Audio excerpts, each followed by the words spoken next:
Saudi Arabia threatens to flood the market with oil to regain control of market, in a move that could wreck Russia's fragile economy even further. The kingdom has signaled that they will no longer commit to output restrictions agreed by OPEC. Oil prices could drop to $50 per barrel as the so-called cheaters in OPEC have not kept to the agreed production limits imposed to keep prices high. Saudi Arabia's energy minister, Abdulaziz bin Salman, representing Crown Prince of Saudi Arabia, spoke recently of the possibility of ending the cartel's quotas and pump as much as they like. Saudi oil is far cheaper to produce than Russia's, and Brent crude is more desirable than Russia's Urals. Russia in particular has been pumping oil regardless of the limits, and was known to have produced 122.000 per day over its daily limit in July. That they promised the limits would be kept to, but Putin is not known to keep any agreements. In recent weeks, Iran launched missiles at Israel, and oil prices increased after weeks of steady decline. The price of Brent crude oil rose by 5%, eventually stabilizing 2.4% higher, just below $70 per barrel. It was expected that the Middle East war could disrupt oil exports in the Persian Gulf, leading to price increases. However, geopolitical tensions have persisted for months without significantly impacting oil prices, frustrating Saudi officials. This is partly due to other cartel members not following production cut plans for most of this year. During a phone conference last week, the Saudi energy minister warned other producers that prices could fall to $50 per barrel if they don't comply with agreed production cuts. He also highlighted Iraq, which exceeded quotas by 400,000 barrels per day in August, and Kazakhstan, which plans to increase production as the Tengiz oil field, producing 720,000 barrels per day, resumes operations. According to one of the delegates present at the conference, the Saudi energy minister said there is no point in adding more barrels if there is no space for them on the market. Analysts at Citigroup have predicted the oil price falling dramatically regardless of KSA, even to as low as $30 per barrel. An increase in production of Saudi's Brent crude could easily end all Russia's wild ambitions to win a war in Ukraine for good, if and when the end of the current deal goes ahead. In another shock statement, Bloomberg said this week that global oil markets face a surplus of more than 1 million barrels a day next year. Chinese demand continues to falter. This was reported to them by International Energy Agency.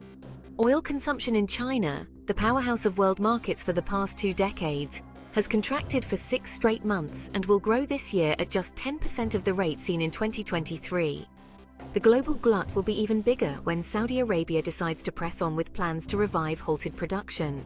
With the election of Trump and his catchphrase of "drill baby drill," it will surely destroy Putin's economy and his ability to continue his war.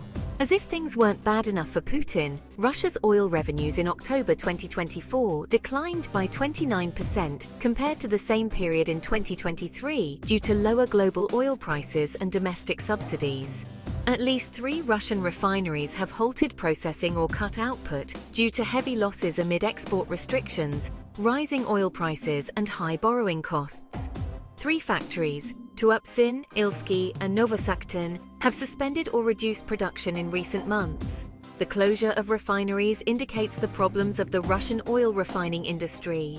Factories are being attacked by Ukrainian drones, and industry is suffering from Western sanctions against Russia, so refiners are forced to sell fuel at a discount. The lower oil prices and subsidies negatively impacted Russia's budget, which heavily relies on oil and gas revenues.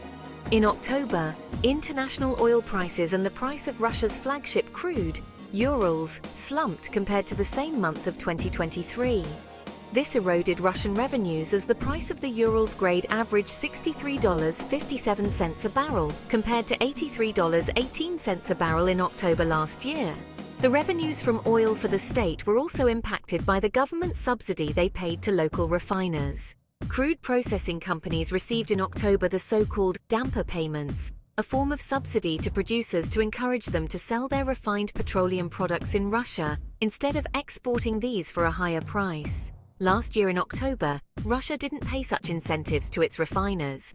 So, per Bloomberg's calculations, the Russian budget received last month a total of $10.8 billion, 1.05 trillion Russian rubles, from oil, down by 29% from a year earlier.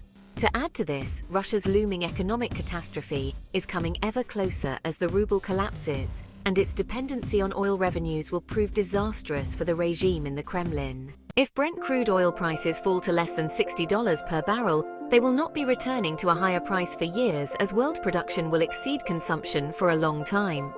The World Bank predicts a significant oil oversupply in the coming years, leading to a potential drop in oil prices below $60 per barrel, and Trump will ensure the oil price collapses to please his blue-collar voters. Meanwhile, Urals Oil, Russia's own, always sells at a discount of around $5 less, and break-even price Russia needs to sell at is considered $75 per barrel, way higher than a price they can achieve. Meanwhile, KSA has no such worries. Putin has dictated to his government that defense spending must increase by 25%, making sure that Russian people continue to have miserable lives.